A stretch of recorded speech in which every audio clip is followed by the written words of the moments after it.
Quantas vezes nós não enxergamos aquilo que está diante dos nossos olhos? É sobre isso, sobre um tema muito especial que eu vou falar para vocês. Então, se você puder anotar, anota aí, que hoje Deus vai nos dar muita chave, muito valor, muito princípio para que a gente possa guardar no nosso coração de forma poderosa. E eu queria que você abrisse comigo em Juízes capítulo 6. Juízes capítulo 6 e o versículo 14.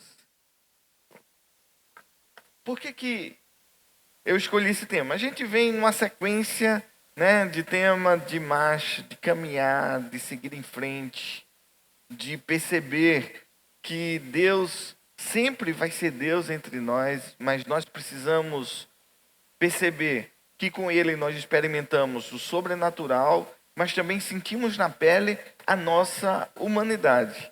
E hoje, diante dessa sequência, o que foi colocado assim muito forte no meu coração foi essa palavra. Por quê? Porque vocês já perceberam? A gente vive em uma sociedade que já foi impregnada. Parece que a turma jovem eles já vem cansados. Na minha geração, os velhos que cansavam, mas agora parece que os jovens já nascem cansados, os bebês já não querem chorar como deveriam chorar, e a gente sempre ouve falar, mas está tudo muito ruim, está tudo muito pesado, está tudo muito difícil, está tudo muito complicado, e eu tenho percebido que a primeira fala, a primeira colocação nossa em muitas coisas tem sido negativa. Tem sido de não vou, de pare, de não vai dar certo, que isso está difícil demais, complicado demais.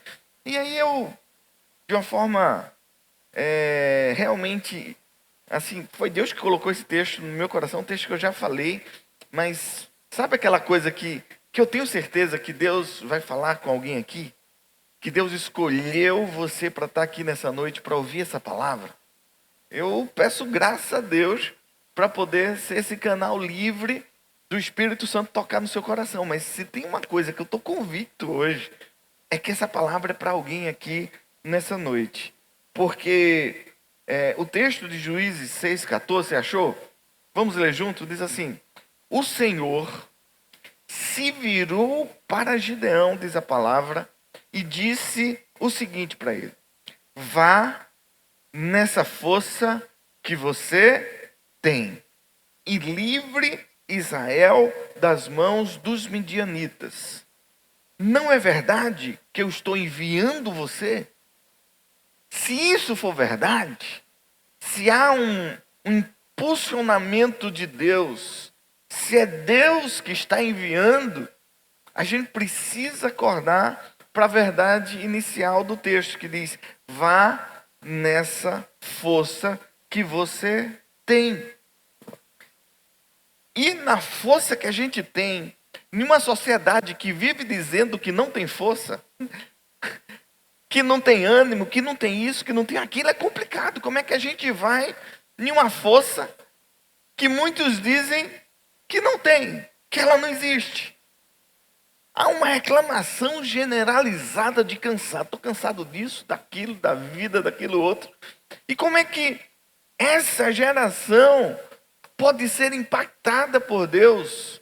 Pode ir em uma força que praticamente na boca de todo mundo é fraca, é pequena, não consegue, não vai dar certo, não é suficiente.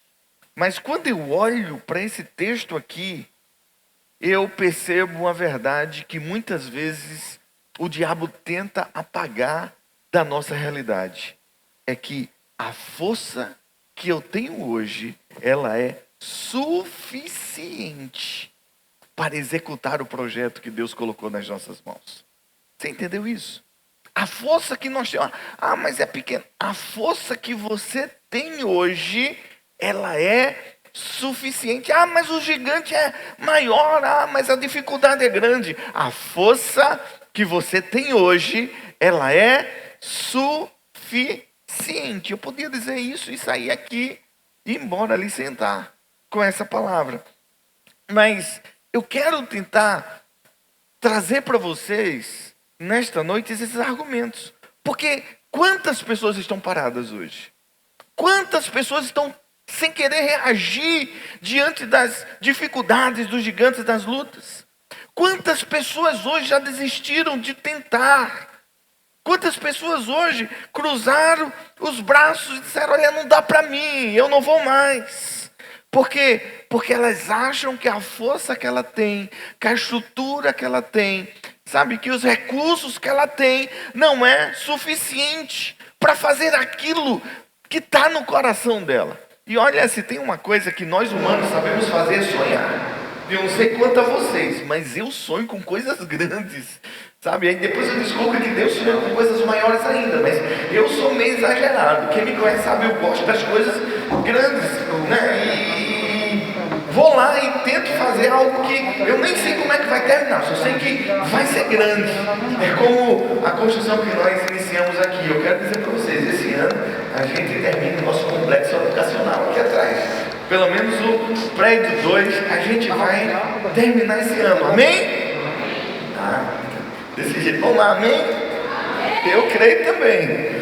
Sabe, e aí por conta disso, por conta de não se sentir capaz, de não se sentir, sabe, habilitado, por não se sentir com recursos, muitas pessoas deixam de ir aonde Deus quer que elas possam ir para fazer algo. Muitas vezes, sabe, por conta desse sentimento, pessoas deixam de fazer coisas que poderiam ser extraordinárias e mudar realidades incríveis.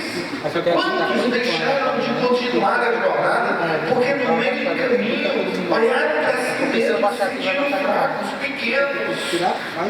A gente deixa de se aventurar porque a gente fica pensando na conta, fica pensando no amanhã, fica pensando se vai dar, se não vai, se a gente vai ter estrutura, sabe? Fica pensando e para. Olha assim, mas eu só tenho 2 peixinhos aqui, a multidão é grande demais, como é que isso vai alimentar uma multidão? Eu só tenho um pouquinho de farinha na panela, não vai dar para alimentar ninguém. Outros pensam, mas eu sou tão fraco espiritualmente, a gente ouve de tudo. Mas eu não tenho dinheiro na conta, mas eu não tenho habilidade, eu não sei fazer isso, eu não sei fazer aquilo, não tem gente suficiente ao meu lado para me ajudar. A gente está sempre olhando para nós mesmos e menosprezando quem somos e o que temos. Parece que é uma obra do diabo isso. Tentar nos fazer pequeno, tentar menosprezar aquilo que a gente é. Poxa vida, quem nos criou foi Deus. E quando Davi pensou sobre o ser criado por Deus, ele diz: obra maravilhosa tu fizeste. Olhe para alguém aí e diga assim: você é uma obra maravilhosa de Deus. Diz isso com força. Você é uma obra maravilhosa. Aí você acha que Deus vai fazer você. Já pensou? Né? Alguns Deus capricha, né? Alguns Deus faz assim cuidando dos detalhes, né? E você acha que essa pessoa que Deus faz, que Deus permitiu existir, que Deus sonhou com ela, essa pessoa, né? Ela vai ter uma vida só reclamando: sou fraco, não vou conseguir, não vai dar certo, sabe? Aí Satanás vem, sabe, nos faz menosprezar a obra da criação de Deus, que é extraordinária, que é maravilhosa. E você sabe quem é essa obra da criação de Deus? Eu, você, todos nós somos obras da criação de um Deus poderoso. Agora tudo a gente pensa em menosprezar. Sabe, tudo que a gente menospreza, a gente não celebra. E tudo que a gente não celebra, a gente não vive. E é por isso que muita gente deixa de viver coisas, porque se olha ou se vê através de uma lente de insuficiência. Não tenho tudo que preciso, não sou tudo aquilo que eu precisaria ser, não tenho ao meu lado todas as pessoas que, né, eu acho que deveriam estar, e essa lente de insuficiência vai fazendo a gente ficar cada vez pequeno e cada vez, sabe, sem ânimo para fazer as coisas, e um potencial incrível de um Criador extraordinário que fez a gente de uma forma extraordinariamente maravilhosa, fica ali parado, inseguro, sem dar passos, sem correr atrás, sem fazer aquilo pelo qual, sabe, sonhou ou foi impulsionado a sonhar para fazer. E aí, sabe o que é o problema de tudo isso? Essa seta maligna que tenta menosprezar, diminuir, apequenar aquilo que Deus fez, que é você. Você é obra da criação de um Deus que olha para você e diz: é menina dos meus olhos, é menino dos meus olhos, é precioso para mim. E aí, além dessas acusações e setas que tentam sempre colocar a gente pequenininho, a gente começa, acreditando nisso, a tomar decisões comparando a nossa vida com o tamanho do problema. A gente começa a comparar o que a gente é com o problema que a gente tem. E eu vou dizer uma coisa para você: o seu problema vai sempre ganhar nisso. O seu gigante vai ser sempre maior do que você. A sua luta vai ser sempre maior do que aquilo que você pode suportar. É a realidade da vida.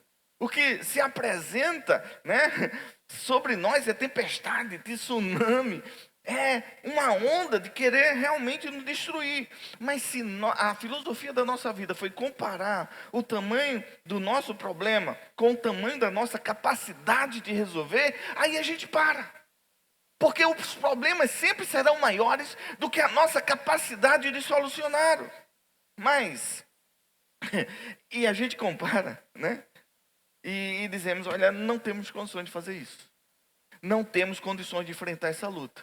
Não temos condições de realizar esses sonhos. Nós não temos força, não temos recursos, não temos sabedoria, não temos habilidade, não temos gente. É melhor deixar para lá. E tem muita gente vivendo nisso. Olha, é melhor deixar isso quieto.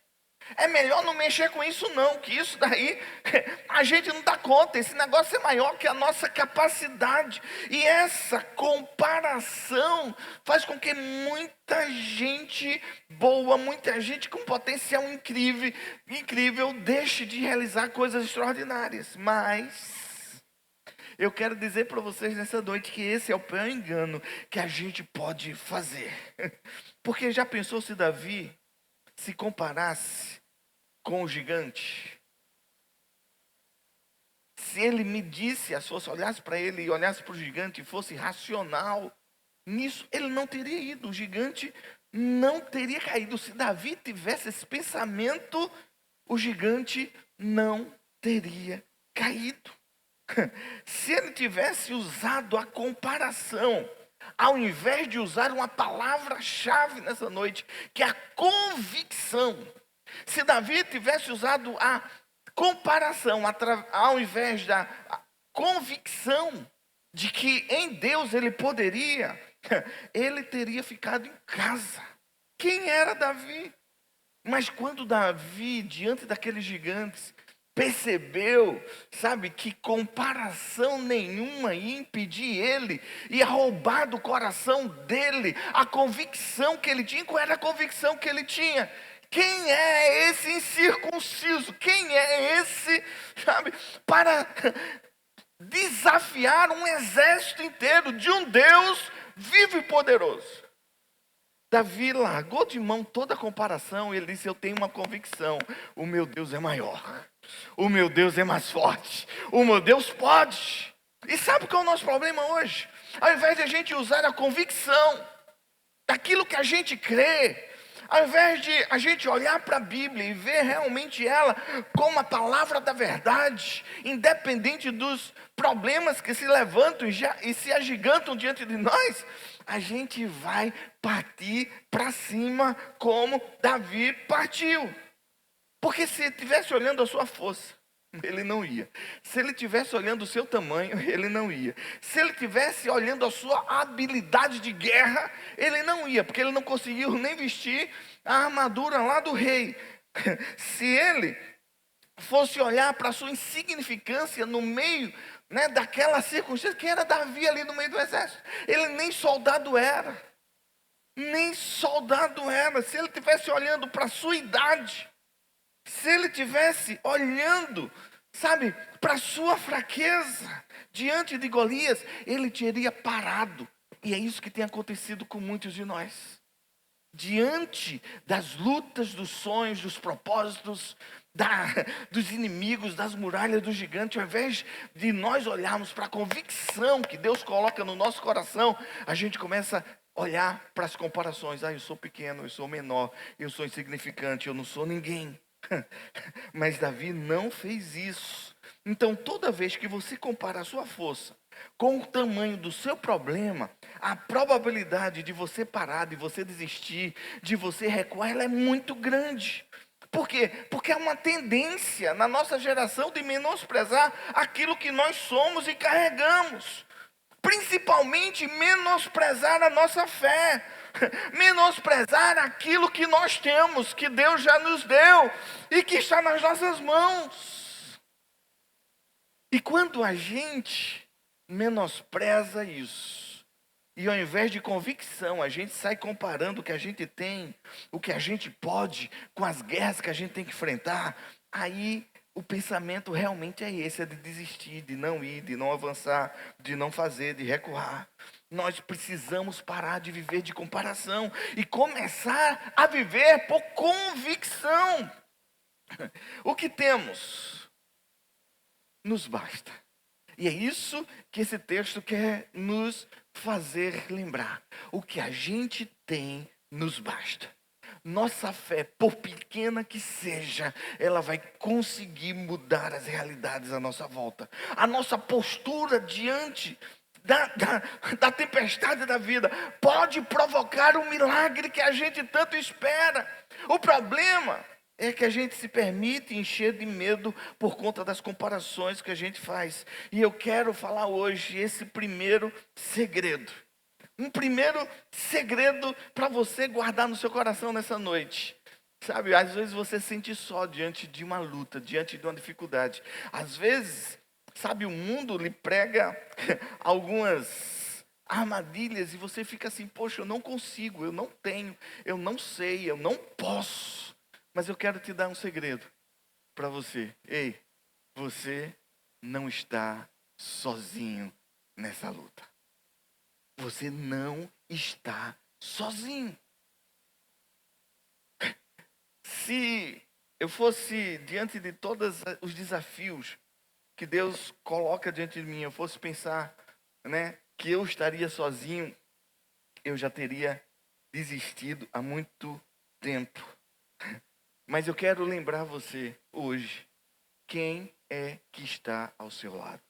Vamos lá para Isaías, capítulo 40, versículo de 21 a 26. Olha só quem é que está do teu lado. Quem é que, sabe, junto de você não perde uma só batalha. Olha como é que o profeta começa dizendo, a partir do versículo 21. Será que vocês não sabem? Porque o que parece é que a gente não sabe. Porque diante de... Às vezes a luta é até menor. As coisas já estão assim. As lutas é menor e a gente já está tão negativo, tão para baixo, que a gente não consegue determinar caminhadas, determinar ações. Porque a gente já se sente como os israelitas se sentiram quando foram espiar a terra. Eles foram lá. E disse, nós nos sentimos como gafanhotos diante dos gigantes. Às vezes esse sentimento que nos apequena entra no nosso coração de uma forma tão grande que o diabo diz, esse daí eu não preciso fazer mais nada, porque ele já colocou dentro do coração dele aquilo que vai destruir os sonhos, os propósitos de Deus na vida dele. Mas olha o que o texto continua dizendo, será que vocês não sabem? Será que vocês não ouviram falar? Será que não contaram a vocês desde a antiguidade? Vocês não compreenderam Desde que a terra foi fundada, ele se assenta no seu trono, acima da cúpula da terra, cujos habitantes são pequenos como gafanhotos. Ele estende os céus como forro e os arma como uma tenda para neles habitar. Ele aniquila os príncipes e reduz a nada os juízes deste mundo. Mal eles são plantados ou semeados, mal lançam raízes na terra. Deus sopra sobre eles e eles murcham. Só basta um sopro. Um redemoinho os leva como palha. Com quem vocês vão me comparar, diz o Senhor?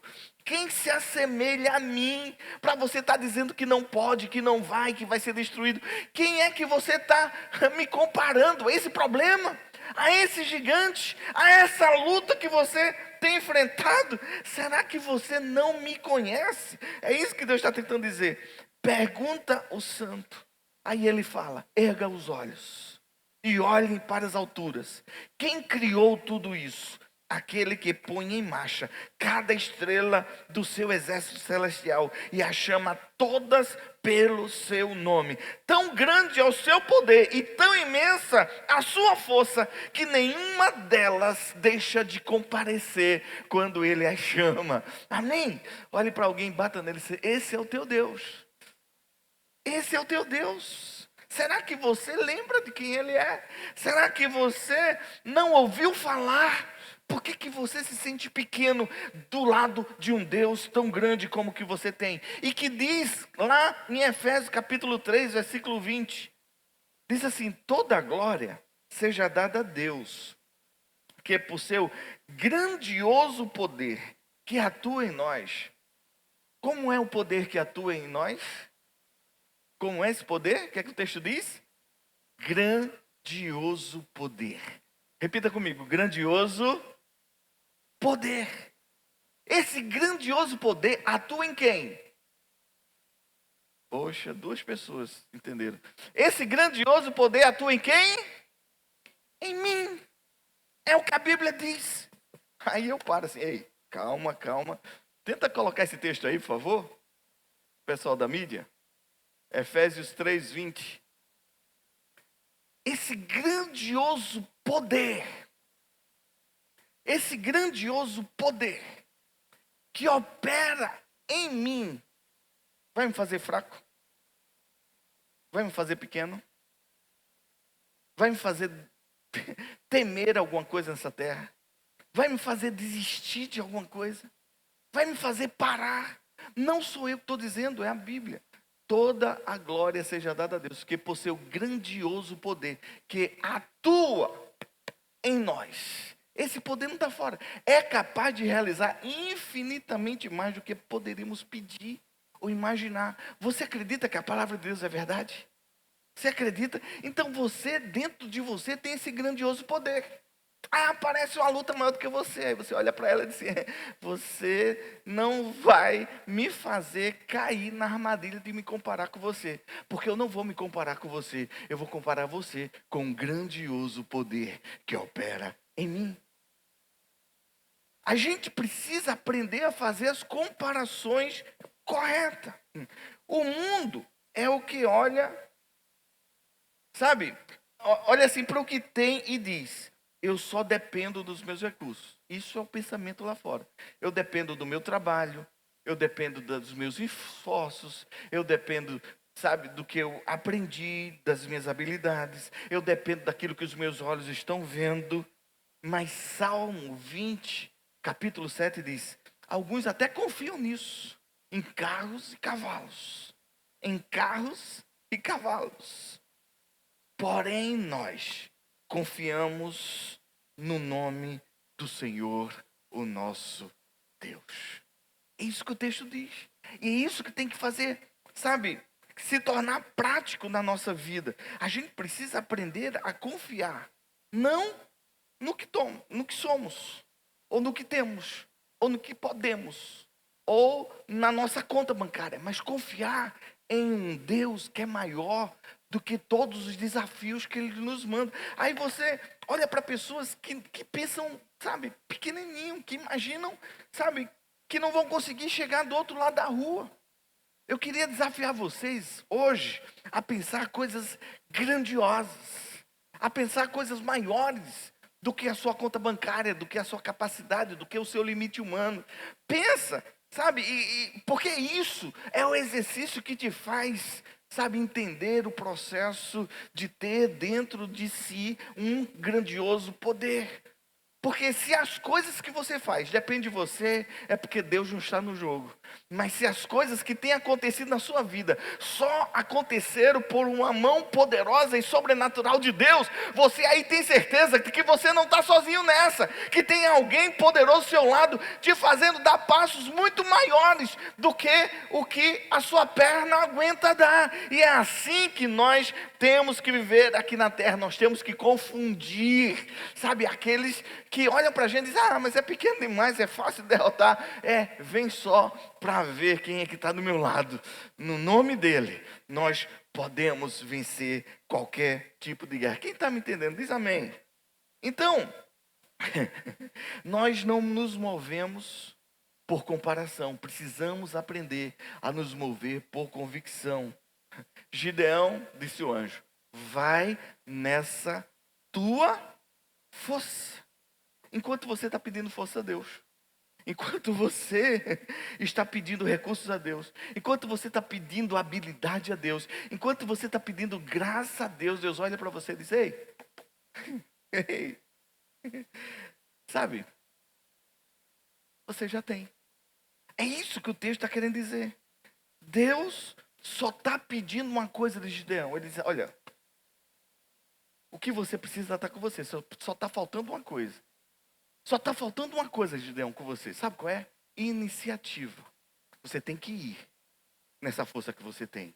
Você tem que fazer, sabe, na capacidade que você tem. Você tem que dar o primeiro passo, confiando, sabe, em um Deus que pode colocar debaixo do teu passo a mão dele.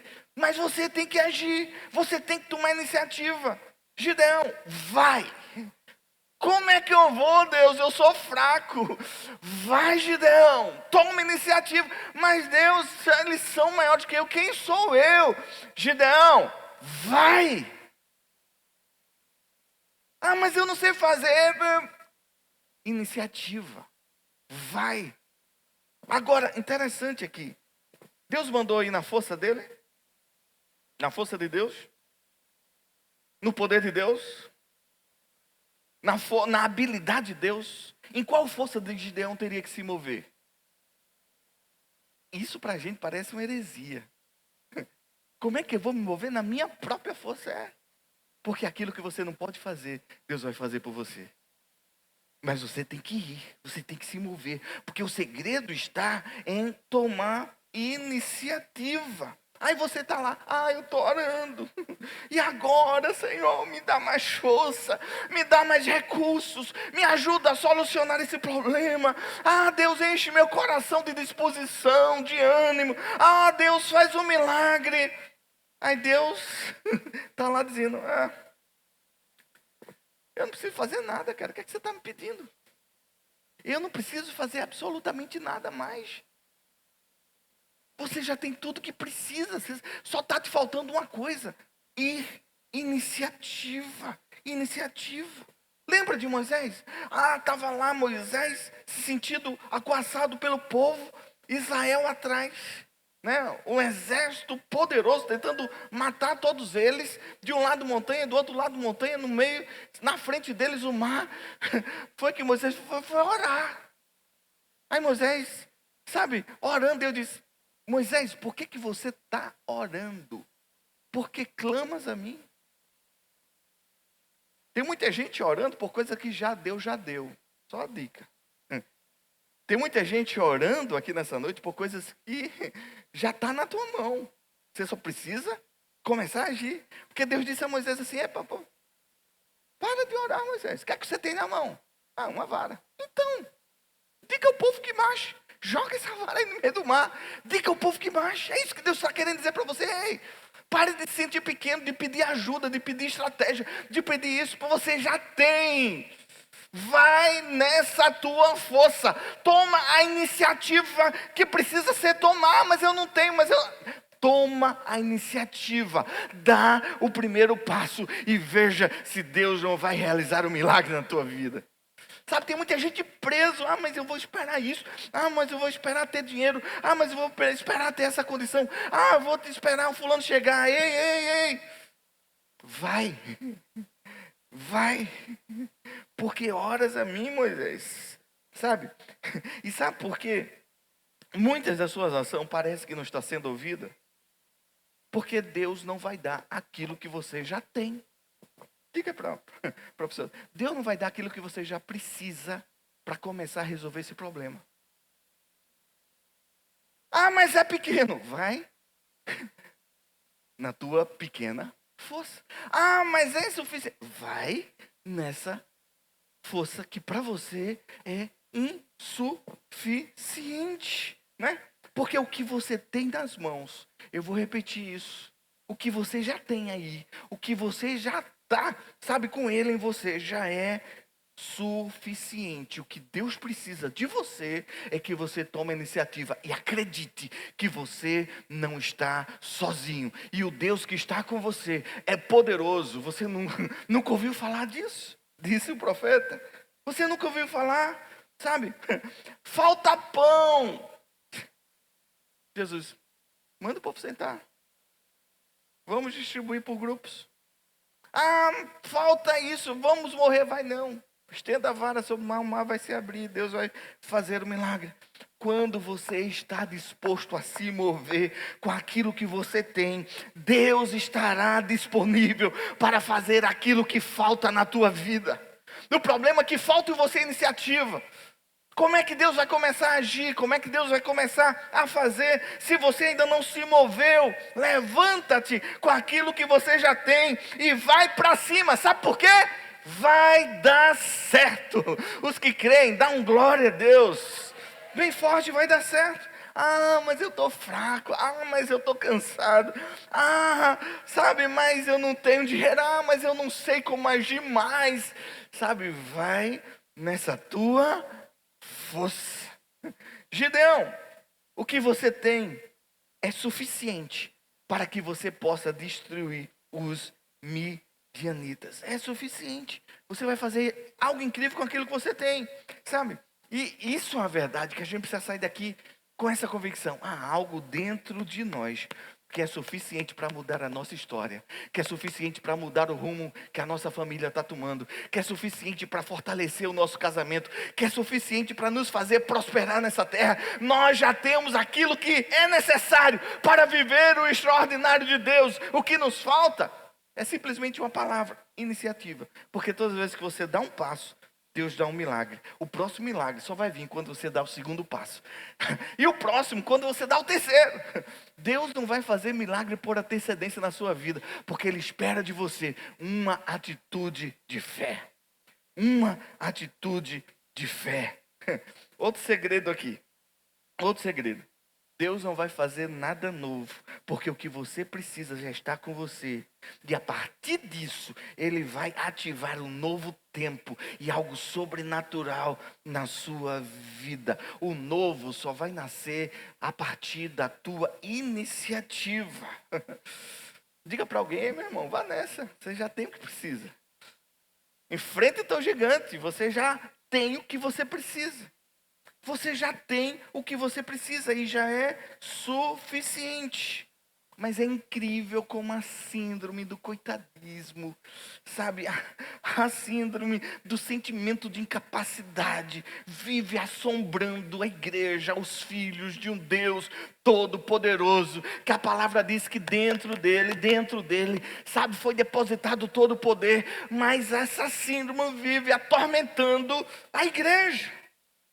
Juízes 6,15, Gideão respondeu, depois de ouvir essa palavra: Senhor, como posso libertar Israel? O meu clã é o menos importante de Manassés e eu sou o menor da minha família. É incrível como isso se parece com a geração de hoje. É um mimiseiro, né? Sabe, um choro, é umas impossibilidades, é uma não vai, não sei se vai dar certo, não sei se eu vou, não sei se eu posso, não sei se eu consigo. É ou não é? Pense numa sociedade, sabe, que foi atingida em cheio por esse demônio aí. Uma sociedade que só vive arrumando desculpa, mas é porque é maior, porque é mais forte. Quem tem desculpa nunca teve iniciativa. Gente que olha para si e diz: ah, Deus, tá de brincadeira comigo. Tu quer que eu faça isso? Ah, não tem condições não. Meia volta. Deus me livre de enfrentar. É isso que é sociedade. Vou nada. Continuar acreditando no meu casamento. Cansei, já fiz tudo que eu podia fazer. Ah, investir dessa forma, acreditar no milagre financeiro. Nunca na galera já fiz de tudo e nada dá certo. É um choro eterno. Sabe, já pensou isso no ouvido de Deus? Você diz, mas Deus, você está brincando comigo? Será que o Senhor não está vendo o meu tamanho? Quer que eu enfrente um exército? Sabe, eu quero dizer uma coisa para você. Está bem calmo, bem tranquilo, dizer, olha, Deus sabe mais de você do que você mesmo. Porque sabe quem te criou? Foi Ele. Ele conhece a sua capacidade. E é Ele que está dizendo, vai nessa tua força. Não sou eu, é Ele. Deus sabe os seus limites. Deus sabe a sua estrutura. Deus sabe, o turbilhão de emoções que você sempre. Ele entende as suas engrenagens mais internas. E apesar de saber de você melhor do que você mesmo, Ele te diz, eu te digo, vai nessa tua força. Gideão achava que para fazer algo em Israel, para libertar Israel, precisava ser de uma tribo, né, de guerreiros, uma tribo importante, de gente grande, né, habilitada para a guerra. Precisava ter nascido numa família nobre, sabe, na linhagem de guerreiros de Israel. Ele queria, sabe, que um exército estivesse lá ao lado dele. E Deus disse, é você. Deus não disse é o exército de Israel. Deus disse é você, Gideão, só você. Você quem vai libertar o povo das mãos de Midianita. Senhor, é você, mais ninguém. Não olha para o lado não. É a mesma coisa que Deus disse para alguém, não olha para o lado não, né? Não espere ajuda não, é você. Não espere que haja um feedback não, é você quem vai fazer. É você. E Deus trabalhou isso na vida de Gideão muito, né? Ele levantou um exército e Deus foi cortando, deixou 300. E dos 300 nenhum teve que lutar, porque era Gideão, a bênção era para ele, como a bênção é para a sua vida. Quantos dizem amém? Esse é o Deus que servimos. 1 Coríntios 1, 27 a 31 diz, mas Deus escolheu os que são loucos para confundir o mundo. Os que são loucos para o mundo, a fim de envergonhar os sábios. E os que são fracos para o mundo, a fim de envergonhar os fortes. Deus escolheu as coisas insignificantes do mundo, os desprezados e as coisas que não são, para invalidar as que são, a fim de que ninguém se vanglorie diante dele. E, porém, por causa dele que vocês estão em Cristo Jesus, o qual se tornou para nós sabedoria de Deus, justiça, santidade e redenção, a fim de que, como está escrito, aquele que se gloriar, glorie-se no Senhor. E se você ainda com tudo isso se pequeno, não se preocupe, Deus é especialista em confundir as pessoas lá do mundo, usando você que se sente pequeno, para fazer algo grandioso lá.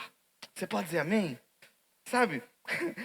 E nesse contexto, Paulo entendeu isso perfeitamente de uma forma como ninguém. Porque ele ainda diz lá em 2 Coríntios 12, ele porém me disse, Paulo falando que Deus falou com ele, ele porém me disse, a minha graça te basta, é suficiente para você, pois o meu poder se aperfeiçoa na fraqueza.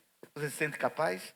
É dessa forma que eu gosto, porque o meu poder se aperfeiçoa na tua fraqueza, porquanto eu me gloriarei ainda mais alegremente nas minhas fraquezas, para que o poder de Cristo repouse sobre mim.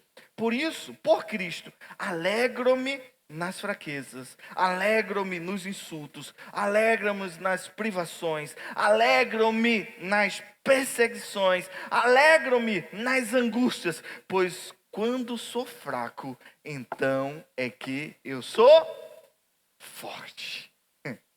Vai nessa tua força. Porque você fica, mas se eu tivesse isso, você ia ver. Mas se o pastor me visse, me desse a oportunidade, você ia ver. Mas se eu tivesse esse dinheiro na minha conta, esse negócio ia ser. Mas, gente, é tanta desculpa. Mas se a oportunidade que o fulano tivesse, eu tivesse também. Mas se a liberdade que o Beltrano tivesse, eu tivesse também. Mas se os recursos, sobrassem na minha vida, sabe? Eu que digo, mas será que vem alguém, bom lá do Brejo do Burgo, de onde eu vim? Será que tem alguma coisa boa lá no Brejo do Burgo? Sabe, a gente vive dando desculpa. E a gente vai se colocando numa posição de inferioridade. E Deus dizendo, você pode. E a gente diz, eu sou fraco. Você pode, mas eu não consigo. E Deus lá de cima, se ele soubesse. Se ele soubesse. Deus, eu vou dizer uma coisa para você. Deus não está nem aí para onde você nasceu. Deus não está nem aí aonde você estudou. Deus não está nem aí para o dinheiro que você tem na conta. Deus não está nem aí para a sua habilidade, se você veio de família nobre ou não. Ele não está nem aí para o que aconteceu no teu passado, para as desculpas que você dá. Ele só está preocupado, sabe, se vai partir da sua vida uma iniciativa diante da força que você acha pequena, que você tem, se você vai começar a se mover, porque quando você começar a se mover, uma grande história do sobrenatural de Deus vai acontecer na sua vida. Quantos dizem amém? Ele está preocupado simplesmente com a tua atitude, não de onde você vem, sabe, que família você é, qual é o tipo do seu carro, qual é o que é que está na sua conta bancária. Ele só precisa que você acredite e comece a caminhar nessa tua força. Olha só o segredo. Versículo 15. Gideão diz, como posso libertar Israel, meu clã é o mais importante de Manassés, e eu sou o menor da minha família? E o Senhor respondeu, só uma coisa, vai nessa tua força, não é na minha, você vai na sua, mas tem um segredo, eu estarei com você. Esse é o segredo. A gente é pequeno, a gente é fraco, a gente é insignificante mesmo. Mas o que muda é se Ele está conosco. Tem muita gente se achando do lado, mas eu tenho um Deus. Não é se você está do lado de Deus. Isso não vale de nada. Tem muita gente dizendo por aí, eu estou do lado de Deus, eu tenho Deus na vida. Não muda nada. A diferença faz quando Deus é quem está do teu lado. Isso muda absolutamente tudo. Eu estarei com você, mas é você quem vai derrotar todos os midianitas como se fosse um só homem. É como se Deus dizendo, cara, eu estou do teu lado, não tem como dar errado não.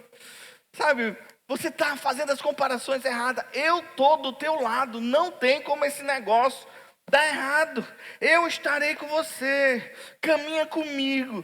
Deixa eu ir aí do teu lado. Aquilo que te falta, eu faço sobrar na tua vida. A minha presença, ela é suficiente. Juntos faremos milagres e mudaremos realidades. Você não estará sozinho. Eu vou estar lá do teu lado. E aquilo que falta em você vai sobrar em mim, para que a gente possa fazer, sabe, abalar essa terra. A gente precisa ser ousado. E quando você escolhe estar do lado dele, essa parceria muda qualquer realidade. E tudo que ele começou a fazer, toda boa obra, ele vai ser fiel para terminá-la. Às vezes a gente chora de barriga cheia. E eu vou explicar por quê, Gideão estava tão tomado pelo medo que ele não viu a força que ele tinha. Se você for olhar o texto, eu vou ler para você, só para você entender rapidinho. Estou já terminando. Mas Gideão estava protegendo a sua família. Gideão estava tendo colheita. e não estava perdendo colheita durante 7 anos. Olha só, de novo, Juízes 6, de 1 a 6. De novo, os israelitas fizeram o que era mal aos olhos do Senhor. E durante 7 anos, ele os entregou nas mãos dos midianitas. Os midianitas dominaram Israel. Por isso, os israelitas fizeram para si esconderijos na montanha, esconderijos nas cavernas e esconderijos nas fortalezas. Sempre que os israelitas faziam as suas plantações, os midianitas e os amalequitas e outros povos da região a leste deles invadiam, acampavam na terra, destruíam as plantações ao longo de todo o caminho até Gaza e não deixava nada vivo em Israel. Em outras versões, não deixava absolutamente nada em Israel, nem ovelhas, nem gados, nem jumentos. Eles subiam trazendo os homens e os seus camelos, invadiam a terra para devastá-la. Por causa de Midian, Israel empobreceu tanto que os israelitas clamavam por socorro. Ficaram pobres. Eles perderam riqueza, perderam bois, perderam tudo. Sabe? O povo correu para as cavernas, correu para as montanhas, perdeu casa, gado, ovelha, perdeu a sua terra. O povo empobreceu nessa época. Durante 7 anos o povo ficou pobre. Mas Gideão, nos 7 anos, o que é que ele fazia? Malhava trigo no lagar. Não perdeu uma só colheita. E eu vou lhe provar isso. Não perdeu uma só colheita. Uma pessoa, ele fazia tudo isso sozinho. E uma pessoa que guarda colheita, semente, protege os seus animais, guarda a sua família durante 7 anos de crise. Essa pessoa é fraca ou é forte para você? Essa pessoa é fraca ou é forte? Forte, né? 7 anos protegendo, sustentando o seu sonho e a sua família. Mas como é que Gideão se sentia? Fraco. Aí o anjo aparece, vê tudo isso que Gideão está vendo. Viu que ele não se deixou levar pela circunstância. Viu que ele lutou do seu jeito, se reinventou, não permitiu que os midianitas trouxessem pobreza para ele, para sua casa, sabe? Não desistiu de plantar e de colher, não fugiu para a montanha, não foi para a caverna. Ele plantou e colheu durante 7 anos e os midianitas não tocaram em um só grão dele. Aí o anjo viu e disse: esse cara é diferente. Esse cara, ele se reinventa. Esse cara, ele não desiste. Ele faz o que ele pode. Ele corre atrás. Ele faz, sabe, vai pegar o trigo e vai, tirar o grão lá, aonde se pisa a uva. Esse cara é diferente. Ele não segue a lógica. Ele não fica dizendo: os midianitas vieram, destruíram tudo. Eu vou correr, eu vou fugir, eu vou para a montanha, eu vou desistir. Eu vou para a caverna. Eu vou morrer de fome.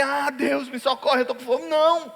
Ele estava lá 7 anos. 7 anos acumulando semente. Sabe? É como você hoje. Você tem que acreditar na sua família, investir nela até hoje. Por que você vai desistir dela? Você vive se mantendo firme, mesmo diante das adversidades da sua vida. Essa fé que você tem, lhe trouxe até aqui hoje. Essa perseverança, essa guerra, essa ousadia, essa coragem, está fazendo, que você chegue até aqui, apesar de toda a reclamação que você faz. Eu quero dizer para você, não menospreze isso que você já é. Mas só o Senhor sabe por que eu estou aqui. Ele sabe. Mas você está aqui, com toda a luta, com toda a dor, com toda a problemática, com toda, guerra que você enfrenta, e você está aqui. Sabe por quê? Porque há uma força aí dentro, há uma determinação aí dentro, há uma iniciativa de não desistir aí dentro. Porque 7 anos, no primeiro ano muita gente desistiu lá em Israel, no segundo ano, no terceiro ano, no quarto ano, no quinto ano, no sexto ano, no sétimo ano, a fome já assolava Israel. E Deus olha para um homem onde a fome não bateu na porta dele porque ele não desistiu. 7 anos é um tempo de superação. Em 7 anos, muitas famílias acabam, muitos empregos acabam, muita gente perde ministério e desanima naquilo que faz para Deus. Muitas iniciativas, sabe, estão frustradas hoje, depois de 7 anos, muitos já desistiu. E você? Não, você está aqui, continuando investindo na sua família, no seu ministério, acreditando que Deus pode mudar. Isso tem um valor. Você só precisa reconhecer aquilo que você carrega. O anjo viu que nem Gideão conseguia ver e escolheu e disse: se você soubesse o que você tem. Aí ele menosprezando, né? Como a gente se menospreza, diz: eu não tenho nada, eu não sou o menor. E Deus olhando, e o anjo olhando para ele: poxa, você superou esse tempo todo. E aí o anjo disse: olha, Deus é contigo, varão valoroso. Ou, Deus é contigo, homem corajoso. Enquanto muitos correram, enquanto muitos fugiram, enquanto muitos desistiram, e muitos fizeram a sua família passar necessidade, abandonaram a sua casa, você foi valente e não desistiu durante 7 anos. Não faltou alimento para a sua família, não faltou animal, e você se reinventou, você não desistiu. Deus é contigo. Aí você hoje diz: não consigo mais. E eu digo para você: Deus é contigo. Não vai dar. Deus é contigo. Mas está difícil demais. Epa, Deus é contigo. Eu vou deixar, não vou mais investir nisso. Epa, sai daqui com essa palavra. Deus é contigo. Mas eu não tenho dinheiro, não tenho mais não sei nem como fazer. Eu só sei de uma coisa: Deus é contigo. E você não tinha chegado aqui nesse lugar se Deus não fosse contigo. Quantos podem dizer amém por isso? 3 afirmações aqui. Vai nessa tua força. Deus é contigo. E homem corajoso. Deus, força e coragem. Deus, força e coragem. A coragem faz você ir mesmo estando com medo. A força faz você permanecer mesmo estando cansado e sobrecarregado. E Deus é aquele que vem quando a força falta e quando a coragem some. Ele nunca nos abandona. Essas 3 unções estão sobre a sua vida. Quantos dizem amém? Diga amém. Deus, força, coragem. Vamos repetir? Deus, força, coragem. Mais forte. Deus, força, coragem. O dia que te faltar a força, ou o dia que te faltar a coragem, nunca vai te faltar Deus. Você pode aplaudi-lo nessa noite? Nunca vai te faltar Deus. Aí o anjo diz: espera aí que eu vou mostrar para esse cara o quanto ele é valoroso. Ele acha que não é, mas eu vou mostrar. Aí o anjo diz: olha, eu vou embora. Não fica aqui. Aí Gideão disse: eu vou lá preparar alguma coisa para você comer. Deixa eu ir preparar. Aí a Bíblia diz que João vai na sua casa. Repita comigo: na sua. Ele não foi na montanha. Ele não foi no esconderijo. Ele não foi, sabe, aonde o povo estava se escondendo. Ele foi aonde? Aonde ele foi? Ele não desistiu da sua casa. Ele não desistiu daquilo que era dele. Ele não desistiu da sua promessa. Ele foi na sua casa. E sabe o que é que ele foi fazer na casa dele? Vou dizer: Gideão foi para a sua casa, preparou um cabrito. Diga assim: cabrito. O que é que tinha acontecido com os cabritos de Israel? O que é que tinha acontecido com os animais de Israel? Tinha sido todos roubados. Mas na casa de Gideão tinha o quê? Cabrito. Preparou um cabrito com um efa de farinha. Cabrito guisado com farinha. E fez pães. Pôs a carne em um cesto. Gente, não foi numa sacolinha, foi num cesto. E o caldo em uma panela. Ele levou um cesto e uma panela de caldo do cabrito. Trouxe para fora, ofereceu ao anjo sobre o carvalho. E o anjo de Deus disse: apanha a carne, apanha os pães, põe sobre essa rocha e derrame o caldo. Já pensou? Botou a carne lá sobre a rocha, os pães, pegou o caldo da panela, derramou em cima, sabe? E Deus e o anjo querendo dizer: olha a fartura que você está me oferecendo. É a sua coragem. Enquanto todo mundo estava fugindo, você estava aqui, escondido, mas trabalhando. E quando todo mundo estava correndo para as montanhas, você estava plantando, sabe, se escondendo de Deus, mas não deixou a sua família faltar absolutamente nada. Você estava se reinventando, você estava fazendo, você estava com iniciativa. E hoje começou a mostrar para você. Só se faz isso com muita coragem. Você estava sozinho, mas você, mesmo escondido, mesmo estrategicamente diferente, você não deixou de fazer o que tinha que ser feito. Isso é coragem. Porque covardia é quando você foge das responsabilidades, quando você tem que fazer algo, mas você arruma uma desculpa para não fazer. Mas Deus não nos deu um espírito de covardia. Deus nos deu um espírito de ousadia, para no meio da luta dos problemas, eu vou reinventar, sabe, eu vou aqui, e eu vou garantir o alimento da minha família. Não tinha acabado os cabritos da casa de Gideão, todo Israel não tinha nada, mas na casa de Gideão tinha tudo. Sabe por quê? Porque ele era corajoso, porque ele não teve medo. Porque mesmo enfrentando a luta, sabe, e mesmo vindo povos e nações para destruir tudo, ele disse: na minha casa não, eu vou me reinventar, vou fazer diferente, mas eu não vou deixar nada ser abalado na minha casa. Eu não vou abandonar a minha herança, eu não vou abandonar a minha promessa. E quando o anjo começou a aparecer, sabe, o anjo lhe disse: apanha a carne, expõe seu vermelho, põe sobre a rocha, derrama o calmo de Gideão. Assim o fez. Põe a ponta do cajado que tinha na mão, e o anjo do Senhor tocou a carne e os pães de fermento, e o fogo subiu da rocha, consumindo a carne e os pães. Isso é aliança. Então o anjo do Senhor apareceu. Quando Gideão viu que era o anjo do Senhor, exclamou: ai de mim, Senhor, soberano Senhor, eu vi o Senhor face a face. Sabe, Deus estava vendo o que nem Gideão via. Cara, você se sente covarde? Não. Você é um corajoso porque você não desistiu. Você é um corajoso porque você se reinventou. Ele estava lá, sabe, no meio de tanto medo, ele não se via corajoso. Mas o anjo vai ver o que ninguém vê, muito menos você. Deus vê os teus talentos, Deus vê as tuas habilidades, mesmo aquela que nem você sabe que tem. Mas o anjo vai aparecer para mostrar e dizer assim: tá vendo aí? Nada faltou durante 7 anos. Você é o único Israel que não perdeu tudo. Você é o único Israel que continuou guardando a herança. Você é o único Israel. E é por isso que é você que eu quero para libertar os midianitas. Porque você sabe, e é na tua força, é do teu jeito, porque no teu jeito você deu conta, da tua forma você resolveu o problema. Então eu vou estar do teu lado, mas é do teu jeito que você vai vencer, é da tua forma. Então, caraca, o que você está fazendo aí, meu amigo? Sabe, dando uma de coitadinho. Olhe para alguém: você não é coitadinho não. Você tem um Deus contigo. Deus é contigo aonde quer que você vá. Ou você não crê nessa palavra?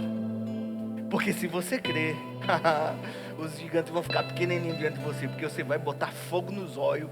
Você diz: vem agora que eu descobri quem está do meu lado, não vai ter nada que me segure. Eu vou para cima, eu vou enfrentar. Mas olha só como Gideão estava cego. Ele nem sabia que era corajoso. E o anjo precisou provar para ele: você é corajoso. Quem fez isso, Gideão?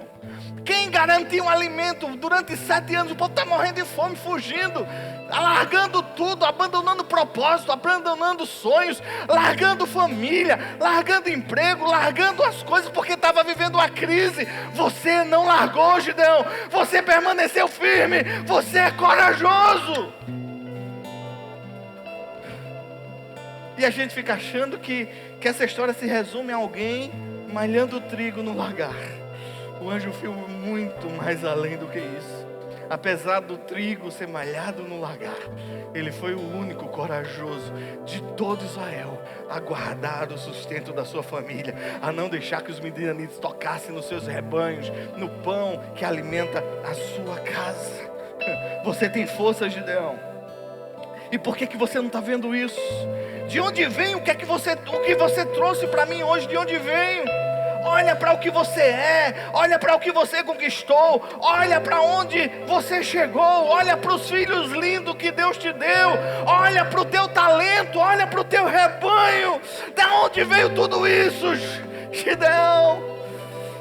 Veio porque Deus é contigo. Veio porque Ele consegue encontrar em você alguém de iniciativa. Veio porque aonde você deu um passo, Deus deu outro do teu lado, guardando você. E você ainda diz que não é ninguém, que não vai conseguir, que não pode realizar. Ei, Gideão, quem é fraco é o diabo. E você vai na sua força, eu vou só do teu lado aqui, ó, para ver, porque a vitória é tua. A vitória é tua. Às vezes a gente fica pedindo que Deus faça, que Deus venha, que Deus dê, que Deus encha, que Deus toque o coração, que Deus faça isso. E Deus está dizendo para você: ei, você já tem o que você precisa ter. Ei, você não precisa de mais nada. Vai desse jeito que você é mesmo. Ah, mas minha fé é pequenininha. Deixa, Gideão, que quando você der um passo em direção ao teu milagre, a tua fé vai crescer. Agora, se você fugir para as montanhas, se você desistir, sabe, de tudo aquilo que Deus te chamou, se você abandonar o seu ministério, se você desistir da sua família, tudo é perdido. Mas não, Gideão, eu vim aqui dizer para você que você é especial. Eu quero que o que você fez seja mostrado para o mundo. Você fez tudo isso no secreto, mas eu quero pegar isso e ensinar a todo Israel como devem ser feitas as coisas. Eu quero colocar você em evidência. Eu quero mostrar quem você é, Gideão, sabe? E eu vou me revelar para você face a face, porque diante de tudo aquilo que você me ofertou, no meio da crise, só quem tem um coração generoso, Gideão. Enquanto o povo não tem nem o que comer, tu me oferece carne, com caldo gostoso, com pão, com bolo, Gideão. Ninguém tem nada nem para comer e você me dá tudo isso. Só alguém corajoso, só alguém que tem uma força, sabe? Você pode nem saber que tem força, você pode nem saber que pode, ou que sabe, ou que faz, você pode nem ter noção disso, mas eu estou vendo a tua vida, eu estou vendo a tua história, eu estou vendo o que você está fazendo. E sabe por que você está aqui? Porque eu estou contigo, diz o Senhor. Deus está contigo, querido. Agora, Gideão, eu tinha cabinho para cabeça. Se eu tivesse lá, eu dava uma surra. Porque depois de tudo isso, Gideão disse: mas Deus, ó, eu vou botar uma lã aqui. Se chover nela e a terra está molhada, é o Senhor. Aí Deus foi e fez.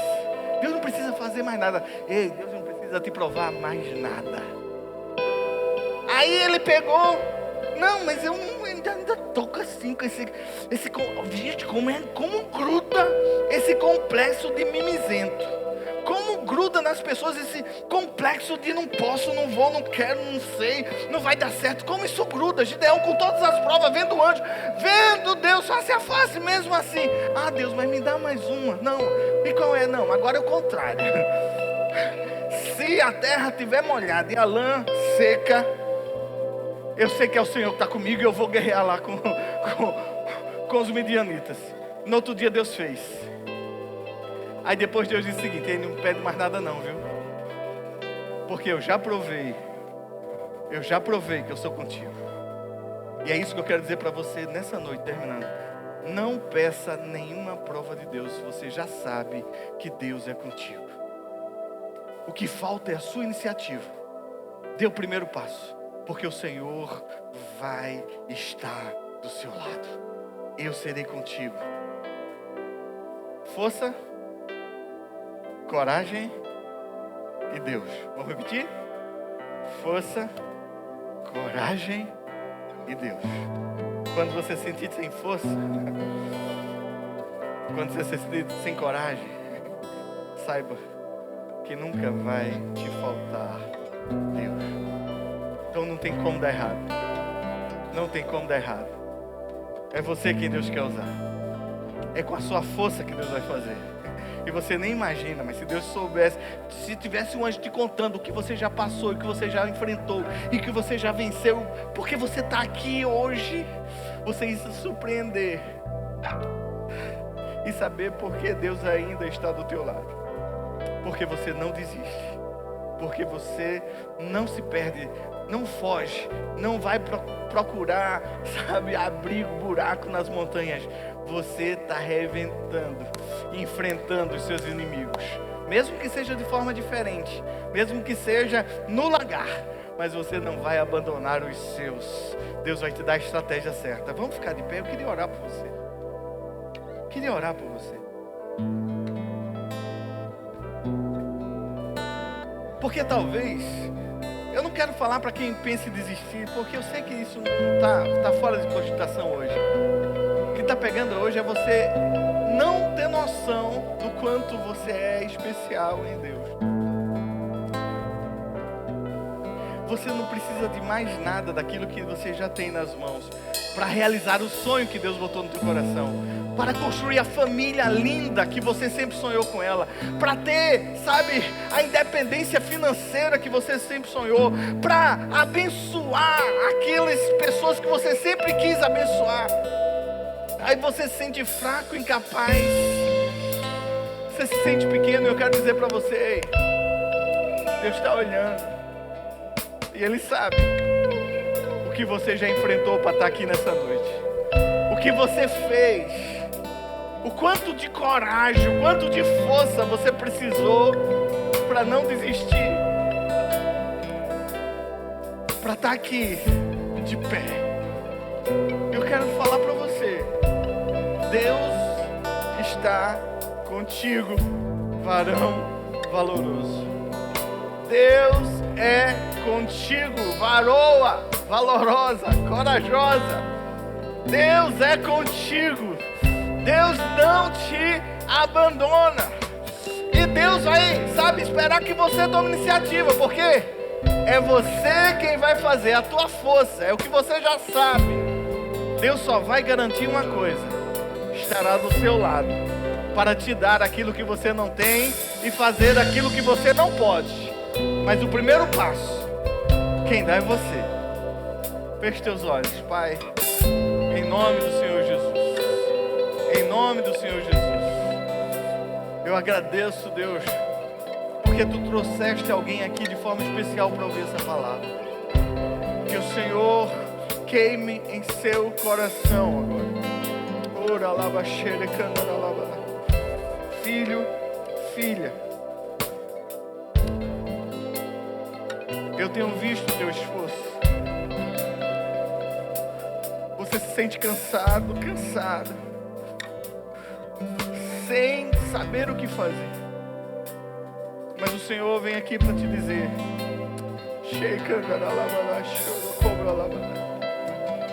eu estou contigo, varão valoroso.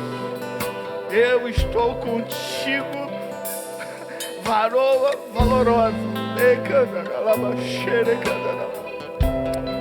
Você não precisa de mais nada. É na tua força, é na tua pouca força que eu vou realizar o milagre. É na tua força, é com o que você sabe, é com o que você já tem. Você não precisa de mais nada. Só uma coisa: acredita e vem. Acredita e vem. Acredita e vai para cima. Para cima da tua resposta, para cima do teu milagre, para cima dos teus inimigos, porque o Senhor vai destruir todos os teus inimigos, eles cairão. Porque você talvez não se compara com ele, mas a convicção do teu coração, a convicção de quem você é em Deus, vai fazer os gigantes cair, as muralhas serem derribadas e você viver o milagre. Que Deus abençoe você em nome de Jesus.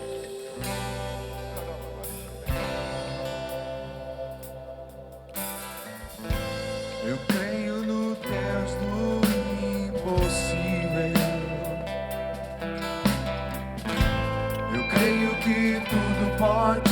satisfazer. Eu não viverei pelo que vejo. Eu posso ir além com seu poder. Em ti muralhas, em ti muralhas caem, portas se abrem. Eu posso ir além do impossível. Em ti não há limites. Eu tudo posso. O inferno treme ao ouvir a sua voz. Não temo, não temas ondas na tempestade. Sua voz acalma o mar. E tira o medo que me assombra. Vitorioso és na batalha. Não há o que temer. Em todo tempo tu me Não temo, não temas ondas na tempestade. Sua voz acalma o mar e tira o medo que me assombra. Vitorioso és na batalha. Não há o que temer. Em todo tempo tu me guardas.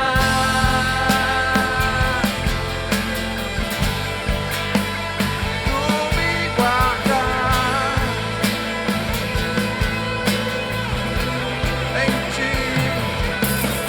Em ti muralhas caem, portas se abrem. Eu posso ir além do impossível. Em ti não há limites. Eu tudo posso. O inferno Treme ao ouvir a sua voz. não temo.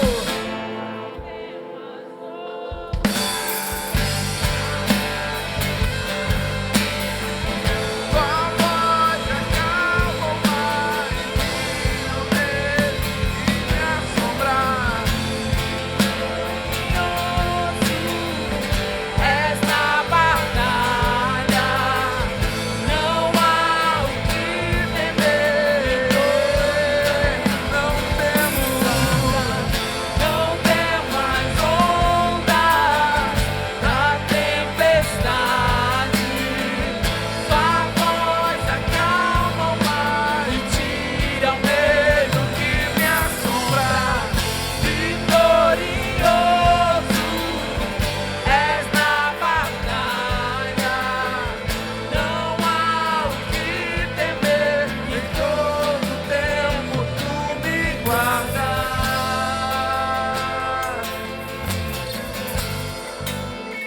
Tu me guardas.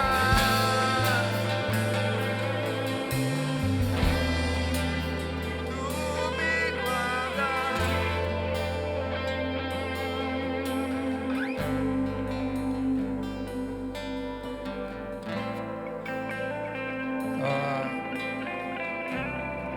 O pastor Glauco chegou aqui e falou que Deus tinha colocado essa palavra e essa palavra tinha um endereço certo. E eu fiquei pensando ali sobre força, sobre coragem, sobre Deus. Em outros momentos aqui eu falei com vocês já sobre como a Déia, para quem não conhece a Déia, é minha esposa, né, a pastora Andréia, e ela tinha uma sentença de morte na gravidez. E eu vi Deus fazer o milagre. Já contei isso a vocês aqui em outros momentos. Já contei também para vocês que em outros momentos, 2 meses depois da Déia ter passado por isso, foi minha filha, a Bruna. Também uma sentença de morte, Deus também revertendo aquilo ali. O que eu nunca contei foi o outro lado da história. O meu lado. Porque apesar de ter visto tudo aquilo ali, eu não me submetia ao governo de Deus. Eu até fazia coisas para Deus. Nesse meio tempo, eu evangelizava pessoas, eu levava pessoas para a igreja. Chegava na porta e dizia aqui, ó, Jarleide, que é minha amiga do trabalho, meu amigo do trabalho, esse casal veio aqui para conhecer, cuida dele. E ó, ia embora. Fiz muito isso. Com o tempo foi passando, orava. Comecei a trazer dízimo e oferta. Ó, Dé, leva. Eu tinha força, eu tinha coragem para fazer algo. Mas eu não tinha o governo de Deus sobre a minha vida. Eu achava que aquilo ali era suficiente. Eu participava de algumas coisas à distância. Eu ia, eu estava lá. Mas eu não tinha o governo de Deus sobre a minha vida. Até que 11 de outubro de 1994, uma terça-feira à noite, lá na escada do Zé Tenório, o Senhor falou comigo. Daquele dia eu disse, eis-me aqui, Senhor. 2 dias depois, no dia 13 de outubro, eu fui para o culto.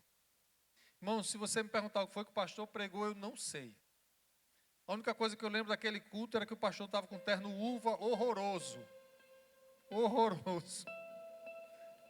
Mas a única coisa que eu estava esperando era ele dizer assim, quem quer aceitar Jesus? Ele não terminou a frase não para eu correr lá para frente. Por que é que eu estou contando isso? Porque eu sei que você tem força, que você tem coragem. Mas você veio aqui nessa noite para dizer assim, Senhor, eis-me aqui. E eu quero convidar você para vir aqui nessa hora. Você que sabe que essa palavra é para você. Saia do seu lugar e vem aqui à frente. Nós vamos orar por você nessa hora. Cadê a pessoa que está com força, está com coragem e veio aqui para dizer o governo de Deus sobre a minha vida é a partir de hoje? Nós vamos orar por você.